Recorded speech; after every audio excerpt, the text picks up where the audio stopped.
I've lived in Syracuse, New York for decades, and in 17 days, I am permanently moving. So today, I'm taking you on a tour of the places that have shaped my life here. The diners where I've made memories, the spots I've set up and played with ham radio, and the high school that I haven't visited in over 30 years. Some of these places I'll miss, and some not so much.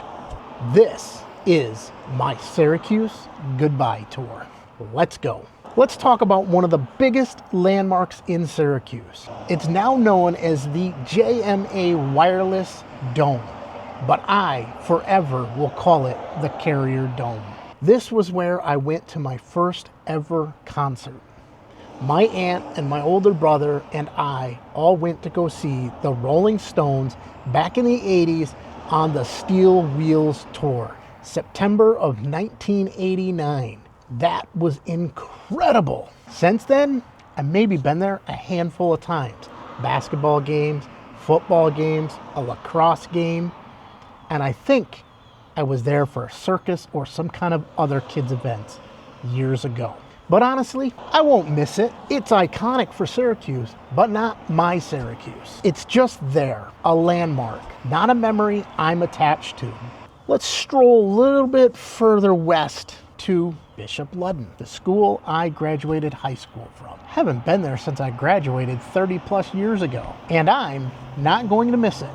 High school was high school. I survived it, moved on, and never looked back. Some people have nostalgia for their school years. I don't. So yeah, Bishop Ludden, thanks for the diploma, but I'm good. Now, this next section is near and dear to me and probably the heart of the video. Diners. This is where most of my memories were made. It's not just about eating food, it's about the relationships you build from other customers as well as the staff and owners of these restaurants. If Syracuse has given me anything, it's the diner experience. Not fancy restaurants, diners. Places where you sit for hours over coffee, talk about nothing and everything all at the same time. Let me walk you through some of them. First up, we got Mother's Cupboard. Now, Mother's Cupboard, if you're not familiar with it, is an iconic, very, very tiny restaurant. Maybe 20 people tops will fit inside. This has been featured on a lot of different TV shows, including Man vs. Food. This place holds some memories for me, but I can't say that it's one that I rush to go to. I have eaten there probably a dozen times or so in my life, but to me, standing in line for an hour, hour and a half, sometimes 2 hours on a busy day just isn't worth it. The food is great, but it's not that great. But the feeling of knowing that the place was there and I had a piece of that iconic history in my life, I'm thankful for. So Mother's Cupboard, thank you for the comfort food and the entertainment. The place is small enough that you literally are sitting on top of the grill.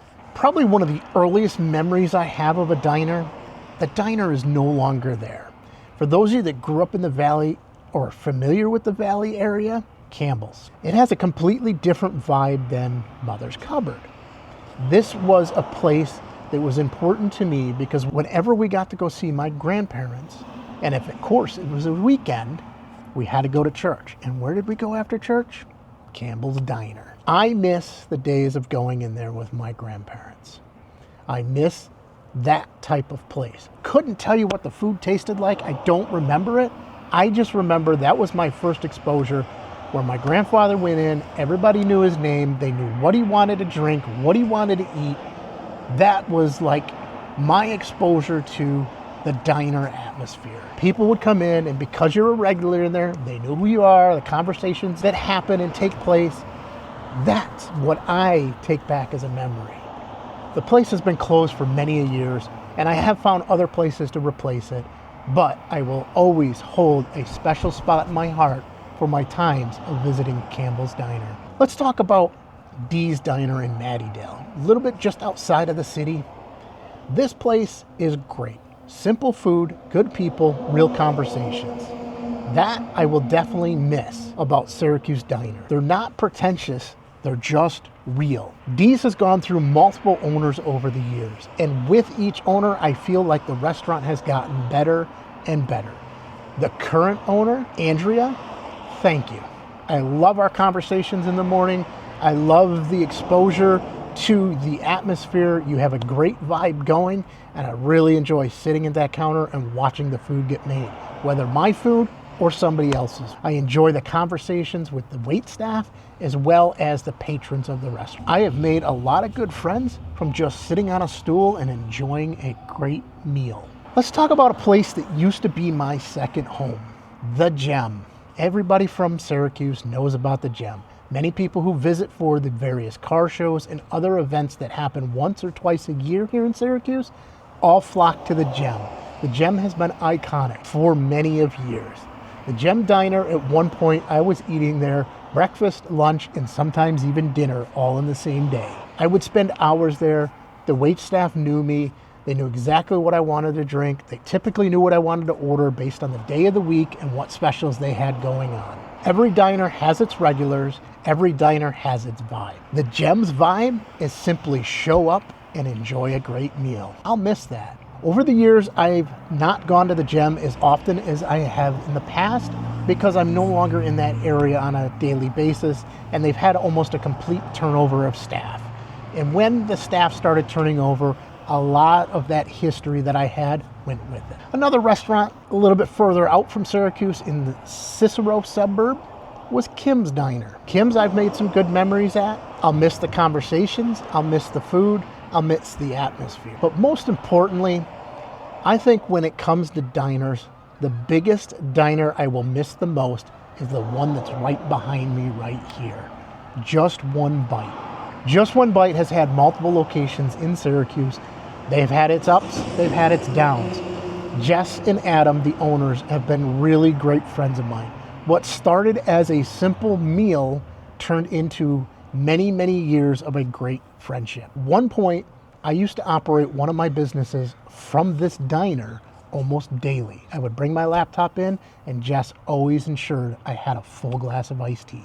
Even if I was one sip down, she was right there to fill it back up. I am happy that they are getting ready to reopen. They've been closed for almost a year due to some health issues, but they are getting ready to reopen, and I will get at least one more, if not a handful more, meals before I leave. Good food, good memories. That's all a diner needs to be. They don't overcomplicate it. They make it simple. They make sure you have a great meal, a great time, and leave with a smile on your face and a full belly. Adam and Jess, thank you. Let's talk about some non-diner restaurants. There's a Mexican place, and the name has changed a few times because the staff moves and changes restaurant. I have followed this same cook, the same owner, the same host and staff across multiple locations. I'll miss it. Great food, great people. I've really enjoyed the conversations that we've had over the years. And let's not forget the Vietnamese Noodle House. I'm leaving Syracuse for Vietnam, and one of the places I'll miss is a Vietnamese restaurant. So the atmosphere at the Noodle House is similar to a diner. Danny, the key waiter in the North Syracuse location, the minute you walk in the door, he's greeting you by name, knows what you want, and as of lately, he's forced me to practice my Vietnamese. So I'll definitely be comparing traditional Vietnamese food in Da Nang with Vietnamese food in Syracuse. So these diners, they're not fancy, they're not Michelin rated, but they are where life happened. Breakfast after late nights, coffee conversations that lasted 3 hours, meals with people who mattered. That's what I'll miss about Syracuse. Not the city itself, but the moments that happened here. Let's talk about other things other than food, because this has been a lot about food. As I looked at Syracuse and all of the iconic things that make up Syracuse, I laughed because everything kept coming back to food for me. So I grew up my teenage years in the Valley. Things that I'll miss down there? Well, let's talk about a couple of restaurants. Luigi's, no longer there. Unfortunately, Luigi's no longer with us.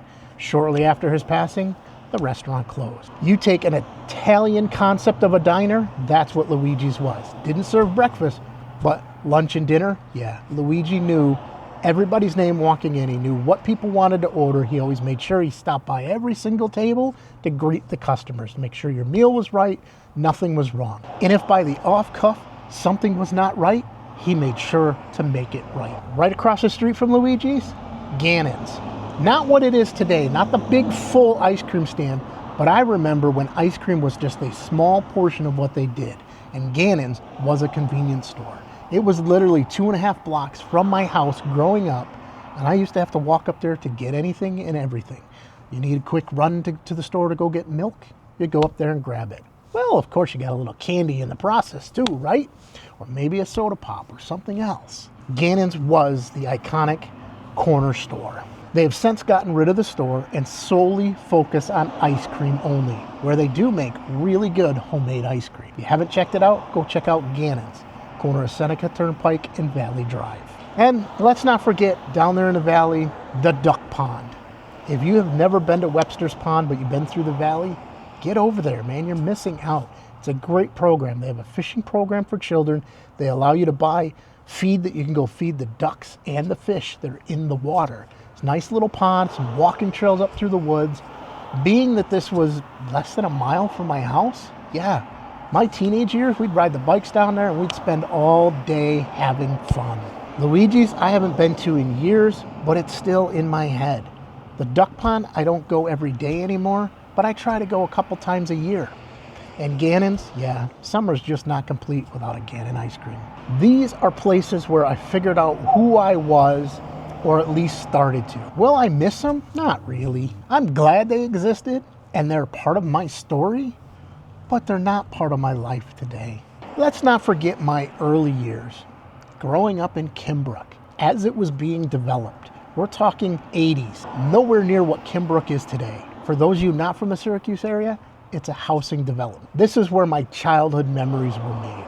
Running through the tunnels that were built for the water drainage system, yeah, that was a blast.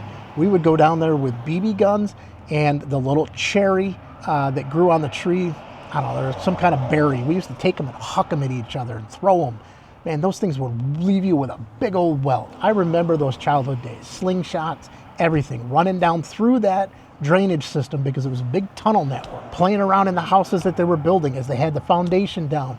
You know, it was just kids having fun, sneaking down through past the oil tanks that are no longer there to get down to the river, to jump in and go for a swim. Shh, don't tell my mom. This is where I learned how to ride a bike, climb trees, and whatever kids in the 70s and 80s did before these took over childhood. I'll miss it in a practical sense. I made a lot of good connections, a lot of friends, and what's funny is it's come full circle. One of the kids I grew up with who lived maybe half a mile from me now lives literally around the corner and behind my house. We found out recently that we live this close 30 plus years later, 40 plus years later, and we're almost the same distance apart when we were kids. Will I miss it? Yeah, in a practical sense, but it's part of my foundation. Let's talk a little bit about some of the ham radio spots. This is personal to me. It's a hobby of mine. It was my passion for a while. Unfortunately, going to Vietnam, I will not be able to operate. There are some restrictions on foreigners operating radios in there. Most of them require fixed stations. I'm not going to get into that on here. You want to learn more about ham radio? Visit Ham Radio Playground. It's another YouTube channel which I run. But let's talk about the areas in Syracuse that really I enjoyed going and activating for a program that's called Parks on the Air. There's 3 definite places that really define the hobby for me. The first up, Hamlin Marsh. So Hamlin Marsh, this is a spot that was the very first spot I ever activated for Parks on the Air. It wasn't just about radio signals. It was about being outside, being away from everything, doing something that required focus and skill. I will miss Hamlin Marsh, or at least the area where I set up radio. The rest of the marsh, never even saw it, never even visited it. Didn't walk the trails, literally would pull in, park, set up my antenna, and get on the air. Will I miss Hamlin Marsh? Well, not the place itself, but what it represented. Solitude, focus, connection, ironically through radio waves. At some point, I hope that I can play radio in Vietnam and find some of these same type places, but Hamlin Marsh will always be the original. Next up, I want to talk about another ham radio spot. Now this one's near and dear to me because this is where I would go and set up ham radio with a buddy of mine, Matt. Three Rivers. It was right up the street from his house, convenient for both of us to go to. We spent a lot of time setting up there. Ham radio is often a solo hobby, but doing it with somebody who gets it, that's different. Somebody who has the same passion as you about the hobby, the same interest, the same technical level that you take things to, yeah, that's a game changer. When you find somebody like that, that's somebody you want to spend your time setting up and playing radio with. Three Rivers to me represents collaboration, shared passion. I'll miss that. Matt, if you're watching this, thank you, buddy, for all the memories. I will always have them here. The last spot that really sticks in my mind for ham radio, 3 Mile Bay. This is another spot where you're off the side of the lake. It was peaceful, it was quiet, you're away from most of civilization, people left you alone, you just went out there and cleared your head, played a little radio, and had some fun. Will I miss that view? Hell yeah. Will I find a view like that in Vietnam? Of course. I'm going to a town that's on the ocean. Will it be 100% like 3 Mile Bay? No, but that's okay. New places, new memories, but I'll definitely remember 3 Mile Bay. Since we're talking about places near the water that would help you clear your head, it's not really in Syracuse, it's a little bit further north, maybe about an hour north of Syracuse, but how could I talk about places that I'm gonna miss without bringing up Southwick Beach? Southwick Beach State Park. This place gave me something I didn't know I needed. The feeling of being at the ocean, even though it's on Lake Ontario. The sand, the waves, the sounds, the vibe. It's not Caribbean, it's not South China Sea, but it felt like the ocean. And for somebody who's stuck in upstate New York, that mattered. Many a times I would make a trip up to Southwick Beach to do nothing more than sit there and listen to the waves crashing. I'll miss Southwick Beach. But in 17 days, I'll be at the ocean. South China Sea, Mike Beach, in Da Nang. Real ocean, real waves. Southwick Beach was a placeholder. Da Nang will be the real thing. But I am grateful Southwick Beach existed when I needed it. Let's change the pace and talk about some of the things I won't miss. Construction, endless, constant, everywhere. Orange cones from April to November. Roads torn up, detours, and delays. I will not miss Syracuse construction. Vietnam has its infrastructure issues, but at least I won't be sitting in traffic behind a backhoe for 45 minutes on my way to get groceries. Traffic. For a city the size of Syracuse, it has extremely terrible traffic flow. I-81, I-690, somehow they're always backed up. Not gonna miss it. I'll take a scooter in Da Nang over sitting in Syracuse traffic any day. Let's not forget a lack of parking. Downtown Syracuse, good luck. University area, forget it. I'm done circling blocks for 20 minutes looking for a spot to park. In Vietnam, I'll walk or take a grab. Problem solved. Let's not forget the New York attitude. Not everybody, but enough people. The I'm in a hurry, get out of my way, why are you even talking to me vibe? I'm definitely not going to miss that. Vietnam has its own challenges, but from what I've researched, people are generally friendly and helpful. I'm ready for that change. So that's it. That's Syracuse. The places I'll miss and the things I won't. The diners where I made memories, the ham radio spots I found peace, the beach that felt like an ocean, and the construction, traffic, and attitude I'm leaving behind. In 17 days, this city goes from home to where I used to live. It's bittersweet, but I'm ready. Syracuse shaped me, but it's not where I want to finish. Thanks for the memories, Syracuse. See you probably never again.